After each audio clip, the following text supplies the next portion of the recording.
Primeira coisa que eu quero falar pra vocês é fazer um combinado aqui com vocês, tá? Como bom professor que sou, acho que todo professor a gente faz os combinados com as nossas turmas, né? E eu vou fazer aqui, eu quero fazer o combinado com vocês. Primeiro, né? Se você ficar, você que tá vendo agora isso, né? Se você ficar até o final, tá? Espero que você fique até o final. Primeiro, combinado é seja vulnerável. Por que vulnerável, gente? Porque eu acho que eu posso falar algumas coisas hoje aqui sobre dinheiro que vai doer em você, entendeu? E assim, porque é o que eu já falei, não é fácil lidar com o dinheiro, principalmente no Brasil, a maneira como que ele foi construído e tudo mais. Então, primeiro combinado é ser vulnerável. A gente tem que aceitar, e eu falo a gente, eu me incluo nessa, obviamente, que a gente não sabe tudo sobre dinheiro, que a gente tem os pontos fracos e a gente tem que reconhecer eles, tá? Então, o primeiro combinado é esse. Segundo combinado aqui é sem julgamentos, tá? Por que eu tô falando sem julgamentos? Até na parte final que a gente vai interagir mais, é aquilo. Vamos ver como que o outro pensa e vocês vão ver muito mais, às vezes, como eu penso aqui, né? Mas quando eu falo de sem julgamentos, vamos olhar para o outro e ver, às vezes, no erro do outro, o que a gente pode aprender no erro da gente e expor isso para que o outro possa aprender também. Então, por isso que eu falo, né? Um ambiente aqui livre de julgamentos. Quem tiver aí, né, na dedicação total, quem quiser escrever e refletir é a melhor maneira de aprender, tá? Então pega um papel, quando eu falar assim, ó, dica um, escreva e depois você reflita sobre ela, é uma das melhores maneiras da gente aprender. E a última coisa, gente, eu sou mega preocupado com o aprendizado dos meus estudantes, né? E hoje vocês que estão aqui vendo essa live aqui, né, no caso uma aula ou uma palestra, não sei como que a gente pode dizer, eu tô preocupado que vocês vão passar aqui, eu acho que uma hora comigo aqui, 50 minutos. Então, cara, eu quero entregar valor para vocês. Então, tem que fazer sentido para vocês, tá? Então, para fazer sentido para boa, Melzinha. Para fazer sentido para vocês, você tem que se propor depois a refletir e que querer mudar alguma coisa, tá? Porque senão não vai adiantar de muita coisa, tá? Então, é o seguinte, primeira dica que eu quero dar, na verdade, eu quero começar com um contexto, tá? Vamos entender, eu não sei se vocês já pararam para pensar, tá? Mas vamos entender de onde que vem o nosso relacionamento com o dinheiro, tá? Tipo, o nosso relacionamento do dinheiro, eu acho que se vocês for parar para pensar, a primeira vez que a gente ouve sobre dinheiro, vê ele é em casa, tá? Então, pode ir, quando você está às vezes com 3 anos, 4 anos, é um dos primeiros lugares, né? E o que acontece, né? A gente não é ensinado hoje nas escolas educação financeira. Então, vamos pensar o seguinte, né? Tem um conceito que chama modelo de dinheiro. Eu não sei se alguém já ouviu falar. Esse conceito, ele vem de um livro que chama Os Segredos da Mente Milionária, que é do Harvey Eker, tá? E aí esse cara traz um dado interessante sobre modelo de dinheiro, gente, é todas as crenças, informações e experiências que você tem em relação ao dinheiro, e isso molda a maneira, né, como você se relaciona com ele. Vou dar um exemplo meu. O meu pai, eu lembro até hoje, desde que eu era muito novo, meu pai sempre falou para evitar de comprar coisas a prazo. E eu não sei, aquilo ficou na minha cabeça mesmo sem saber o porquê eu fui crescendo e tudo mais. Mas aquilo ficou. E a partir do momento que aquilo ficou, eu cresci sempre tentando pagar a máxima à vista. Hoje, depois de estudar muito, para mim ainda faz sentido isso. Eu sempre evito de comprar a prazo. Então tá vendo que é uma coisa que eu herdei do meu pai? E a gente tem essa tendência muito forte de seguir o que nossos pais falam. Porque como não é ensinado na escola, e só é ensinado entre aspas dentro de casa, porque é ensinado entre aspas? Muitas vezes, né, os nossos pais nem discutiram dinheiro com a gente. Então, só para vocês entenderem, reflitam aí quem está assistindo, pensa se a maneira como você lida com o dinheiro não é a mesma forma ou parece muito como o seu pai e a sua mãe relacionam. Às vezes é mais de um, às vezes é mais de outro, às vezes é um pouquinho dos dois, tá? Então, assim, só para vocês entenderem que olha de onde que está vindo. Só que qual que é um grande problema disso se a gente for parar para pensar? Os nossos pais, eles tiveram educação financeira? A grande maioria não. Então, eles aprenderam, né, ou ouvindo ou por experiências, coisas muito errôneas e que às vezes eles perpetuaram e agora está em você, tá? Do mesmo jeito que quem teve, né, quem estudou isso, o seu pai vai te, às vezes, pai, mãe, com quem você vive, o seu responsável, ele vai te ensinar coisas boas sobre o dinheiro. Então vou pegar até o exemplo aqui da Larissa, né, sobre o horror do cartão de crédito. Então, o que acontece? Deve ter crescido, tipo assim, cartão de crédito. É bom ou não é? Depende, tem que saber, tem que ver como que você usa, entendeu? E aí a pessoa já cria um bloqueio para aquilo. Vamos pegar um caso até mais trágico, eu vou colocar uma experiência de sala de aula aqui, tá, gente? Primeiro momento do projeto da Minha Grana Cuido Eu escolar, que eu fiz com o 9º ano, só para vocês terem uma noção, a primeira coisa que eu faço, eu coloco 3 cartazes, né, do tipo assim, 3 flipchart, né, e eu coloco assim, como se fosse, quais são os seus pensamentos sobre dinheiro, o que vocês acreditam sobre isso, e eu esqueci o outro aqui, é o significado, o que vocês ouviram. Teve um estudante que ele falou assim, professor, eu não gosto de falar de dinheiro, se possível, às vezes eu não quero nem participar do projeto. Aí eu falei, nossa, por quê? Aí ele não falou, aí depois ele veio conversar comigo. Ele falou que o dinheiro para ele associa muito à briga dos pais. Então olha como que fica na cabeça do adolescente e da criança. Então aquela criança que vê os pais sempre brigando por causa de relacionamento, por causa de dinheiro, ela vai associar dinheiro como algo muito ruim, porque foi algo que às vezes fez os pais brigarem, fez os pais se divorciarem, tá? E um dado aqui só para vocês, tá? Tem aqui anotado, só para vocês terem, o dinheiro foi uma pesquisa feita pelo SPC, tá? Lá em dia 29 de maio de 2019.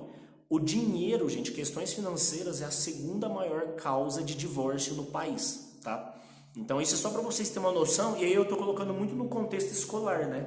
No sentido de, imagina aquele estudante que chega lá com os pais separando, tipo, como que ele vai aprender? A gente sabe das dificuldades que é.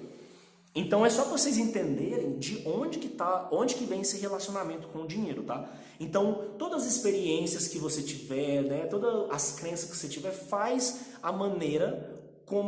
com que você se relacione com o dinheiro de uma certa forma, tá? Então, vamos começar a pensar, se o dinheiro é uma forma da gente relacionar, gente, outra coisa que é muito errônea, tá? Um tabuzão que existe. Gente, eu não sou bom em matemática, meu negócio não é número, então eu não me dou bem com o dinheiro. Outro conceito errôneo, porque educação financeira é a relação do ser humano com o dinheiro. Se é uma relação do ser humano com o dinheiro, gente, educação financeira é uma ciência humana, entendeu? Então não é uma ciência exata. O que a galera confunde muito é matemática financeira com educação financeira. Você entender os juros compostos por trás de um investimento, matemática financeira. Você está usando uma ferramenta matemática para explicar, para fazer uma análise de dados financeiros. Usar um gráfico de pizza para representar um orçamento, aí sim, matemática financeira. Mas educação financeira é uma ciência humana. Você decidir questão de compras e tudo mais, é tudo aqui na nossa mente, passa muito pelo emocional. Não tem essa de ser bom em matemática ou ser bom em história ou biologia. Não. É óbvio que a matemática financeira é uma ferramenta sim que te ajuda, mas mesmo se você às vezes não tiver tanto conhecimento nessa área, você pode e, né, deve ter aí um bom relacionamento com o dinheiro. Você pode ter uma ótima educação financeira, tá? E aí, beleza, entendendo tudo isso, gente, eu quero chegar aí na primeira dica, tá? Primeira dica é o seguinte, vamos colocar algo prático do nosso dia a dia e até mesmo pensar no contexto que a gente está vivendo, tá? Vamos falar um pouco sobre consumo, né? Questão do consumo consciente. Uma dica que eu dou vocês já tentaram ir no supermercado com fome? Provavelmente aqui alguém já foi no supermercado com fome. Vá no supermercado com fome e depois você vai no mesmo horário, mesmo dia, faça uma experiência e vá sem fome. Você vai ver que você vai gastar menos.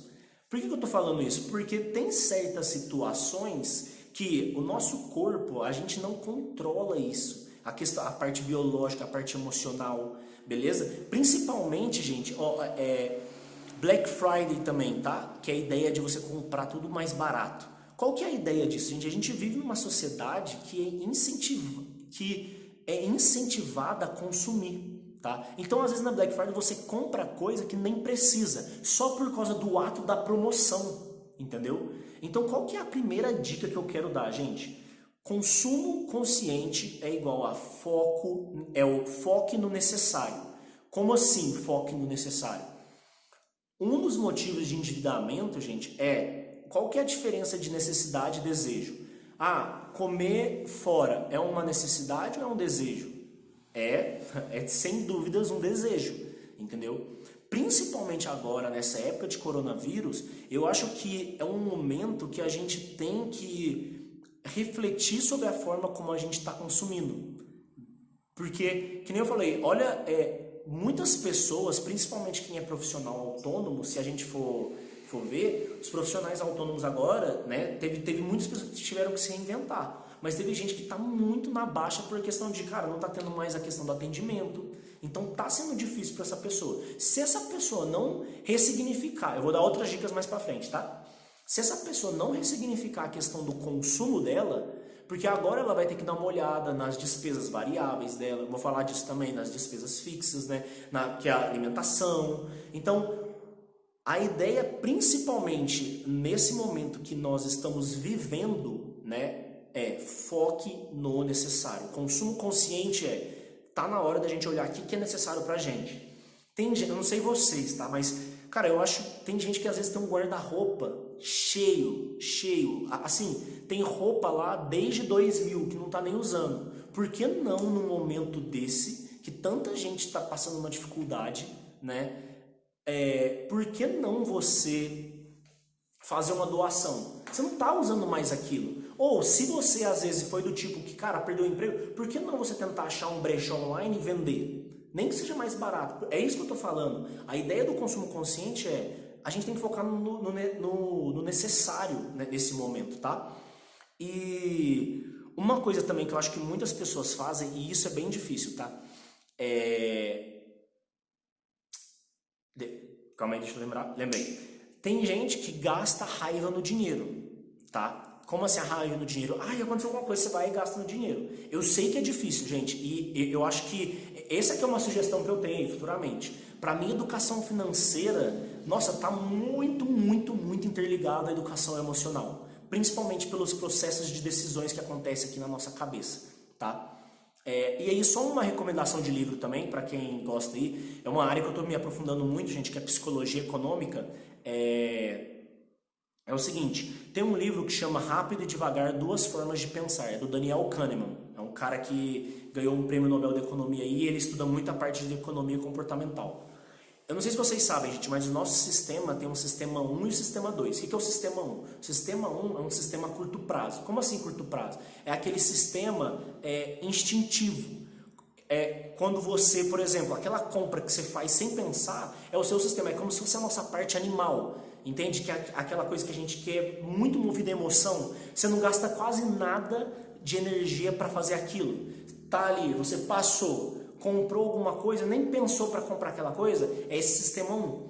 E o sistema 2 é o sistema racional, é um sistema que requer esforço, é um sistema que você tem que pensar mais, é um gasto de energia. Por que eu estou falando isso? Porque ele viu que a maioria das pessoas, na hora de fazer decisões econômicas, ignora todas as informações, chega primeiro no nosso sistema 1, que é o sistema emocional. Qualquer informação que a gente recebe, primeiro vem uma emoção, e se a gente não tiver esse controle emocional, o que vai acontecer? A gente não vai chegar no sistema 2, que é um sistema mais racional. E ambos são importantes, eu não estou esculachando o sistema 1 não, né? O sistema 1 ele é importante para parte quando você está em perigo, em situações de muita pressão, que você consegue resolver um problema rápido. Então ele é um sistema instintivo de sobrevivência, tá?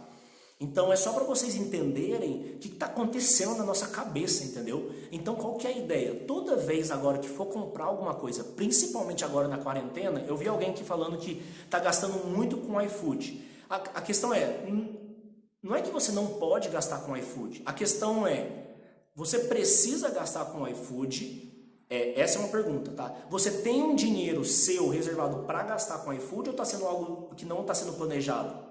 Se você tiver um dinheiro que é planejado e tudo mais, não tem problema, não estou falando que você não tem que consumir. Eu só estou falando que muitas pessoas ainda estão pensando em fazer gastos num momento desse super trágico e super difícil, dificuldade financeira, fazendo gastos, que nem eu falei, desnecessários, está tentando atender o desejo. Essa hora, gente, é uma hora de sobrevivência, é hora de atender as necessidades. Então, o primeiro conselho aí, tá? Consumo consciente, foco no necessário. Vai comprar? Pergunta para si mesmo, cara, eu preciso disso? Tipo, eu preciso disso agora, entendeu? Porque quem sabe você não pode comprar depois, porque a gente não sabe, a gente tá aqui, né? Não sabe quanto tempo vai durar, tá? Então essa é a primeira. Primeira dica, consumo consciente, então.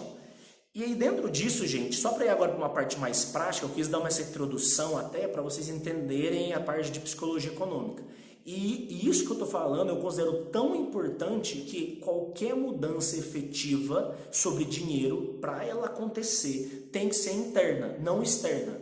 Não à toa, só alguns dados para vocês, não à toa o Brasil é um dos países onde mais pessoas ricas, às vezes, que ganham uma bolada, voltam a ser pobres, tá? E aí o que eu quero dizer nesse sentido? Eu vou pegar um exemplo, eu li uma notícia esses dias.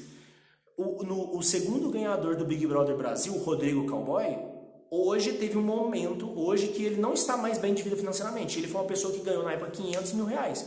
Estou falando que era para ele estar rico? Não. Mas ele poderia provavelmente ter se planejado melhor para que ele pudesse ter uma renda. Com 500 mil reais daria para fazer um bom planejamento.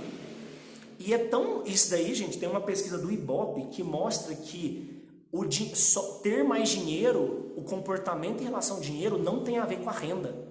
Olha que interessante, porque pode ver que se você for pegar o número de pessoas endividadas, tem pessoas endividadas que têm um salário de 10 mil reais por mês, 20 mil reais por mês, entende?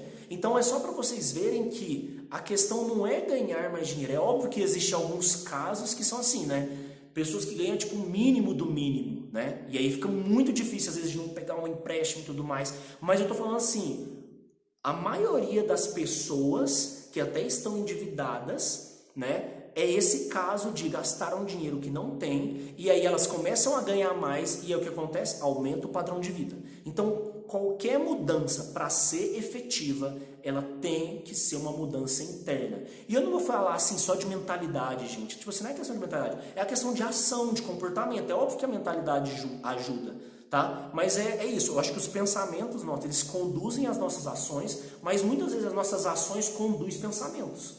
Entendeu? Então é um processo, é uma via de mão dupla. Então é só para vocês entenderem, tá? E aí é só eu tô cheio de dados, tá, gente? Esses dias eu tava estudando muito sobre educação financeira, né? Eu não sei se vocês sabem, mas o Brasil iniciou o ano de 2020 com 61 milhões de pessoas endividadas, tá? Então, assim, é muito bizarro. 61 milhões de pessoas, se a gente for para pensar, é um quarto, um terço da população brasileira, praticamente.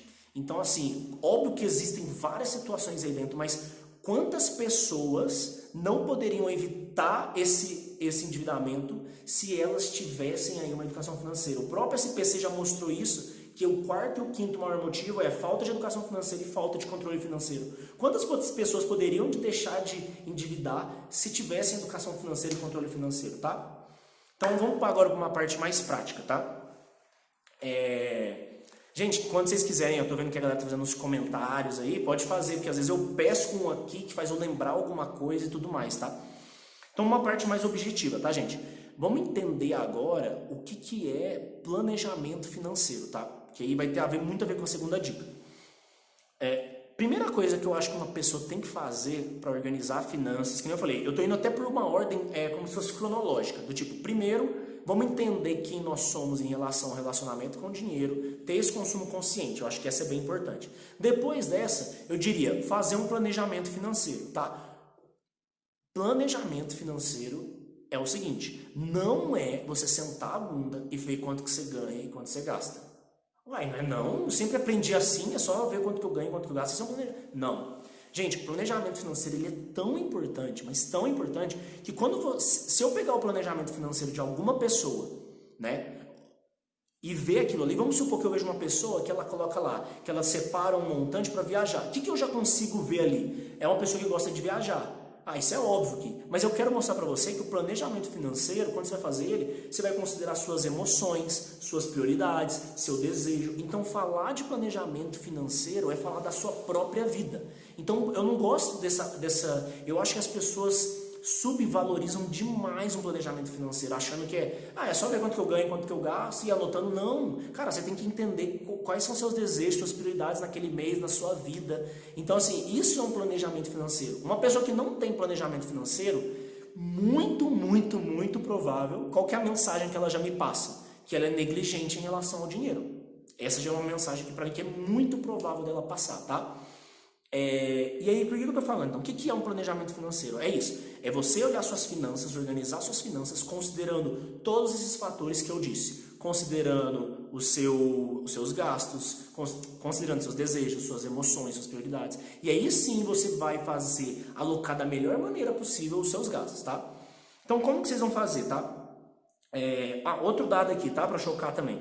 Essa é de 2020, dia 28 de janeiro, lá no SPC, mostrou que 48% dos brasileiros não fazem planejamento financeiro. Eles não controlam o orçamento, não fazem planejamento financeiro. Ou seja, metade da população, se a gente for olhar na parte estatística, assim, metade da população não está controlando o dinheiro. Ou seja, olha a importância que estamos dando ao dinheiro nas nossas vidas, né? Então essa é a primeira. Então como que faz um planejamento financeiro, tá? Tô falando aqui porque eu não sei como que são as pessoas, o nível de educação financeira. Então tentando atender aí todos os níveis de conhecimento. Um planejamento financeiro, quando você for fazer, gente, primeiro, né? Veja qual que é a sua receita. Receita, gente, é tudo que entra, tá? Quando eu falo tudo que entra, todo o dinheiro que entra é diferente de salário. Salário é o dinheiro que eu recebo pelo meu trabalho. Eu tenho o meu salário de professor, beleza? Agora, minha receita pode ser, teve uma época, né, que minha receita é meu salário enquanto professor e também o meu curso, entendeu? Então, receita é todo o dinheiro que entra, tá? E aí você tem dentro disso também, você vai ver agora as suas despesas. Quando você for ver suas despesas, as despesas têm as fixas e as variáveis. Despesas fixas, gente, o que é? Toda aquela despesa que você tem, né, e que você tem ela todo mês e que o valor varia muito pouco ou nada. Então, exemplo, aluguel, internet, condomínio, luz e água. Luz e água também é uma despesa fixa, visto se você olhar pela forma de aqui em casa, por exemplo, a luz e a água, ela varia muito pouco de valor. Então eu considero ela uma despesa fixa. Eu tenho ela todo mês e ela varia pouquinho, tá? Então isso são despesas fixas. Despesas variáveis é toda aquela despesa que você tem que varia ao longo do mês. Então, por exemplo, você vai colocar aí, né, alimentação, lazer, transporte. Isso é uma boa maneira já de você separar suas finanças. Só de você fazer isso, você já está saindo aí um pouco dessa estatística, né? E você vai estar começando a olhar para suas finanças, vai estar começando a dar um outro olhar para ela. Então, primeira coisa, fazendo isso, gente, isso já é um planejamento financeiro, pelo menos, tá? Boa, que ferramenta, vou falar isso, tá, meuzinho? Algumas ferramentas para você usar. Então, mas essa é a primeira coisa. Quando você fazer suas receitas, suas despesas, você vai fazer uma alocação de gastos. Como assim alocação de gastos? Você vai começar a ver quanto que é a porcentagem de cada um. Por exemplo, eu quero gastar, se você gasta R$500 de alimentação, mas você está vendo que você pode diminuir, porque você está comendo muito fora, é isso que você vai fazer. Cara, eu de alimentação, eu quero colocar R$300 por mês agora. Então essa que é a ideia de um planejamento financeiro. Você vai planejar como que você quer ser, tá? Como que você quer lidar com as finanças naquele mês. Então a segunda dica, gente, faça um planejamento financeiro, tá? Para quem estiver assistindo aí, depois eu vou deixar até aí o meu Instagram, depois pode ir lá no meu Instagram, se tiver dificuldade, manda um direct para mim lá que eu tento ajudar aí da melhor maneira possível com mais detalhes, né? Porque hoje como o tempo é limitado, né, aí fica mais difícil. Aí agora, vamos continuar agora nesse planejamento financeiro, né? Fazer um planejamento financeiro. Quando você for colocar as porcentagens, gente, tem algumas coisas que são importantes num planejamento financeiro de ter, tá? Você tem que descobrir qual que é seu custo de vida, tá? O que é o custo de vida? O custo de vida é quantos reais você precisa, né? A quantia de dinheiro que você precisa para sobreviver durante um mês. É o custo de vida mensal.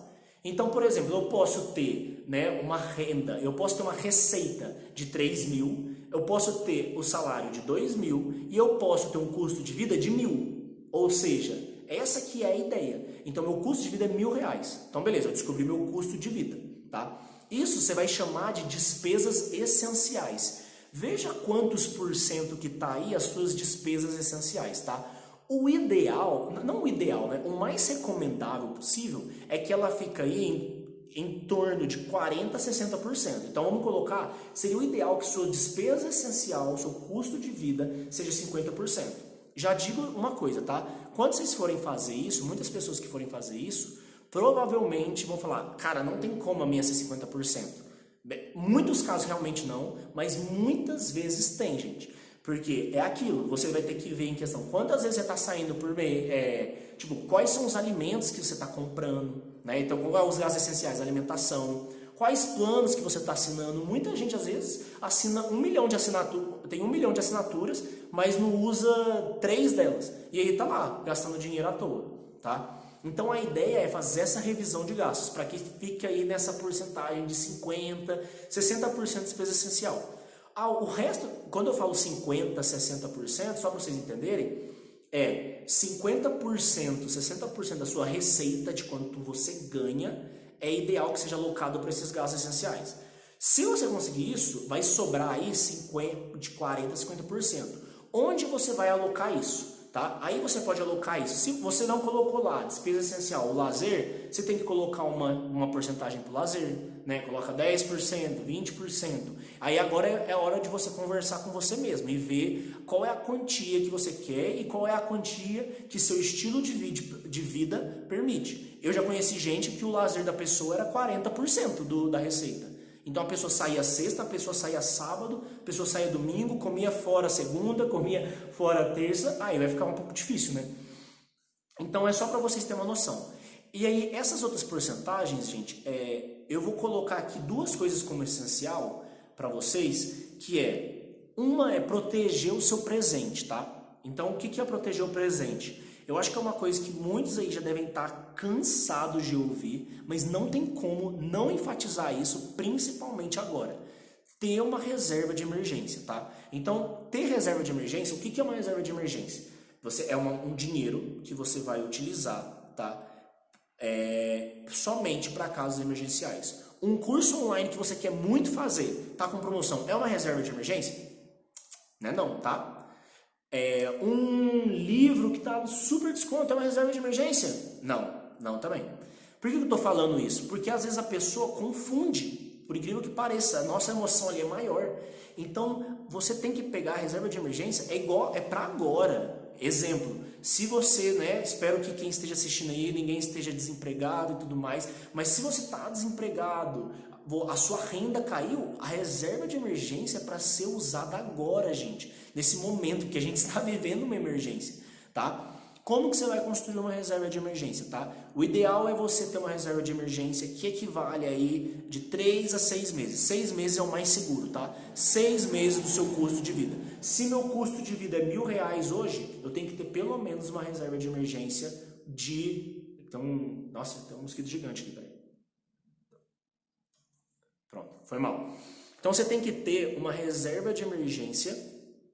Eu teria que ter uma reserva de emergência de R$6.000, porque essa reserva de emergência, vamos supor que eu não estivesse na pandemia e eu fico desempregado, ela me garante um tempo para, por exemplo, procurar um outro emprego, para me capacitar ali, por exemplo, de leituras ou algo do tipo. Então ela vai me dar pelo menos, proteger o seu presente, tá? Então, se você, você tem já tem filho e tudo mais, você tem que fazer uma reserva, faça a reserva de emergência das pessoas dependentes. Vou falar assim que fica melhor, né? Então hoje, eu não tenho filho ainda e tudo mais, então eu sozinho, eu faço a minha reserva de emergência.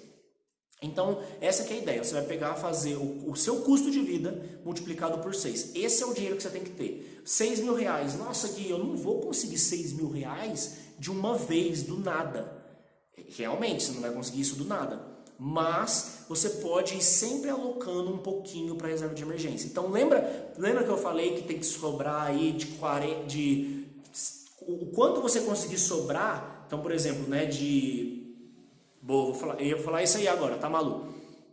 O quanto que sobrar, eu recomendo que você coloque de 10 a 20% do que você ganha para fazer essa reserva de emergência. Por exemplo, a minha reserva de emergência, eu estou construindo ela, gente, desde 2018. Então hoje eu tenho a minha reserva de emergência.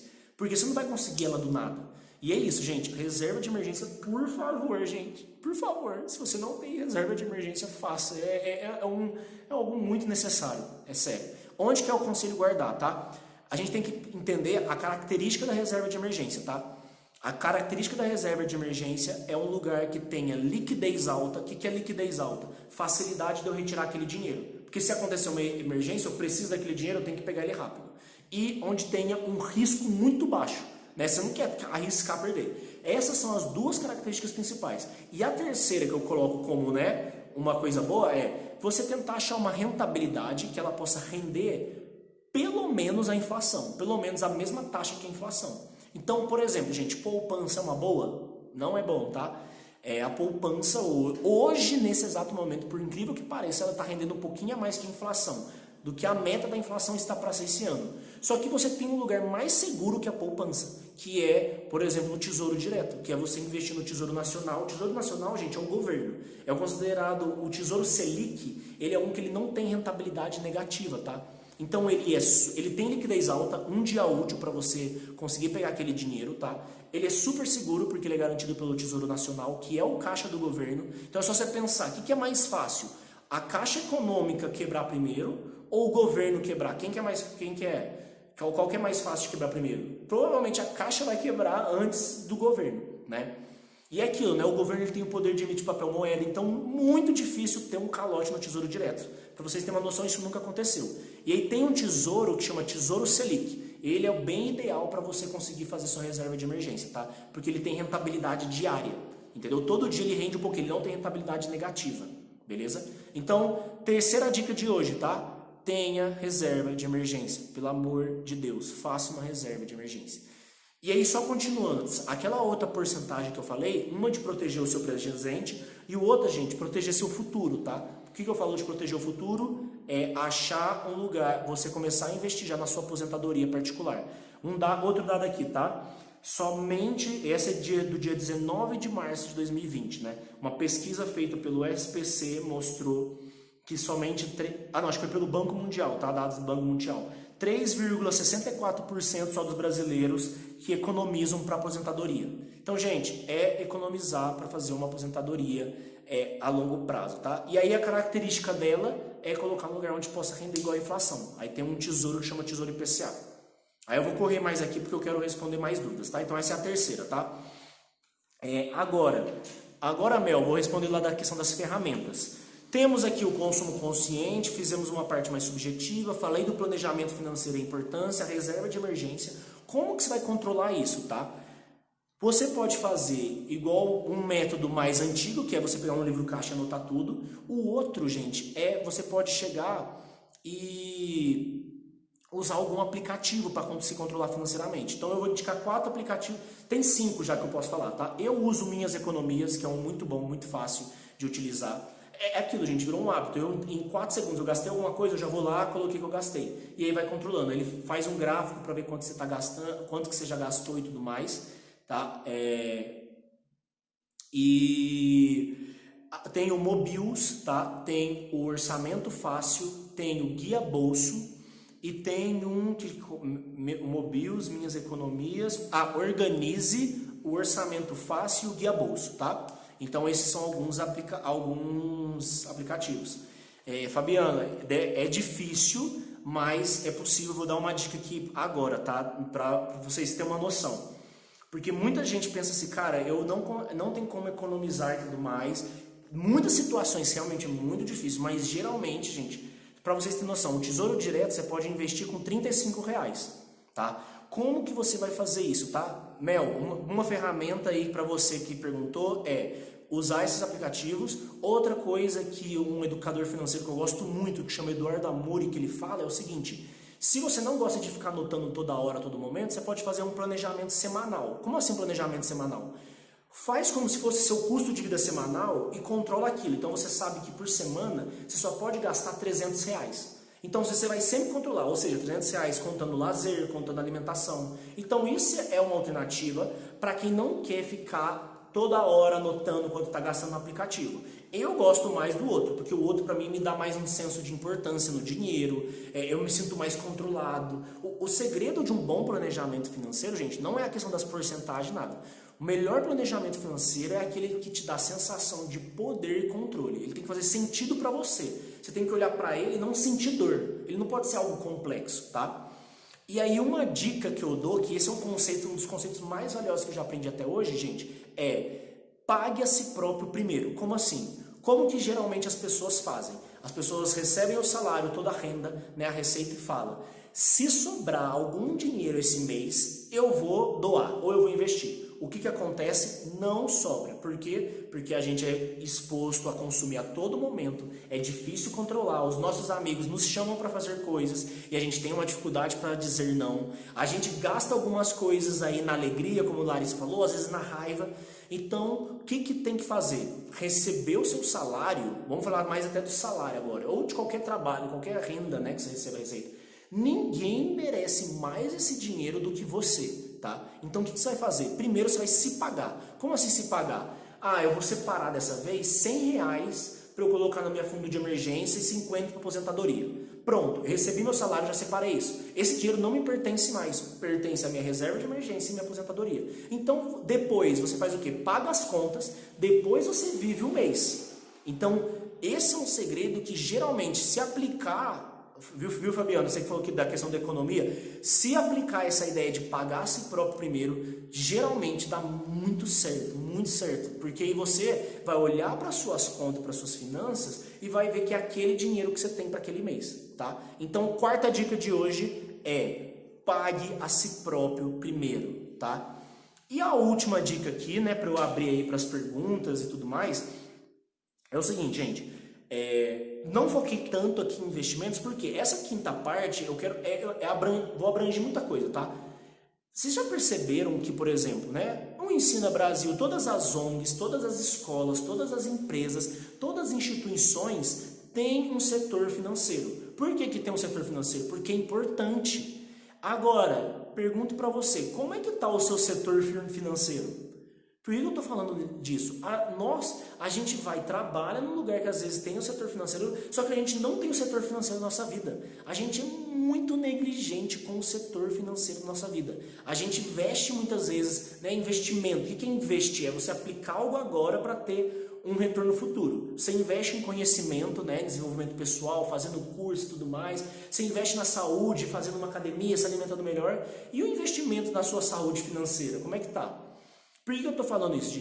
A quinta dica que eu quero dar para vocês, gente, estude. Separa um tempo, 5 minutos por dia, 20 minutos por semana, 1 hora por mês, mas separa para estudar sobre finanças, gente. Porque isso impacta diretamente. Eu já mostrei muitos dados para vocês, eu tenho 1 milhão de dados aqui para falar sobre o tanto que é importante essa questão financeira, mas é começar a estudar. Quando você começar a estudar, você vai ver que você vai começar a melhorar aquilo e aí você vai começar a investir. Quando você começar a investir, você vai começar a selecionar uma corretora. Quando você for selecionar a corretora, você vai começar a entender os tipos de investimento. Você vai começar a entender o que faz mais sentido para vocês. Entendeu? Porque muitas vezes a gente fica perdido vendo as pessoas falando outras coisas sobre finanças, mas é porque às vezes está faltando a gente buscar conhecimento financeiro por nós mesmos, né? Você vê todos os seus amigos às vezes investindo na bolsa, mas, cara, é isso. Investir na bolsa de valores, por exemplo, Você quer ter esse risco? Não tem certo e errado, gente. A questão é do seu perfil.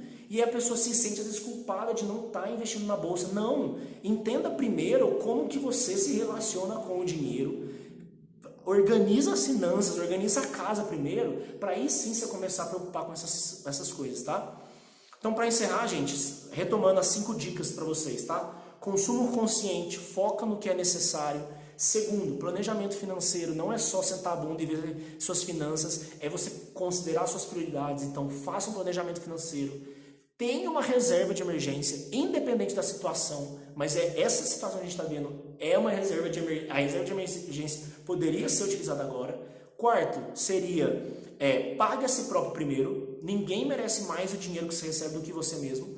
E a última dica separa um tempinho para estudar. Educação financeira é essencial, tá bem? No mais, muito obrigado pela atenção de vocês, né? Aí agora eu abro aí para quem tiver perguntas, comentários, no que eu puder ajudar. Se alguma coisa não ficou clara, posso, né, explicar mais um pouquinho, indicações, coisas do tipo. Boa, eu vou falar aqui dos aplicativos, tá? Tem Minhas Economias, é o que eu uso, gosto muito.